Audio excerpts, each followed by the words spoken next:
अभागी खप्पर जहाँ गए पनि ठक्कर हैन।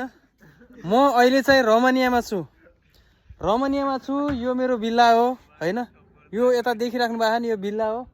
अनि यो देखिएको चाहिँ मेरो किचन हैन।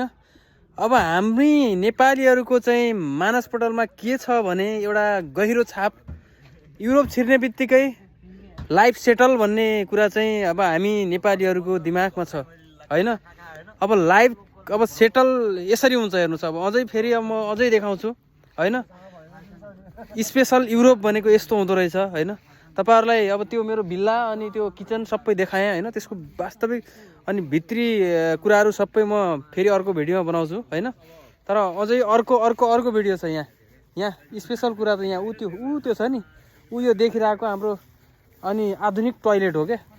अब हाम्रोमा चाहिँ नेपालमा चाहिँ खाल्डे चर्पी भन्थे हैन। अब यहाँ तपाईलाई देखाउँछु हैन। यो चाहिँ टोयलेट यो खाल्डे चर्पी हो हाम्रो। यस्तो छ हालत हैन। अब यति देखिसकेपछि तपाईहरुले युरोप छिर्ने बित्तिकै एकदमै लाइफ सेटल भन्ने कुरा चाहिँ अनि अलिकति फरक अर्थले हेर्नुहुनेछ भन्ने चाहिँ मलाई लागिरहेको छ हैन।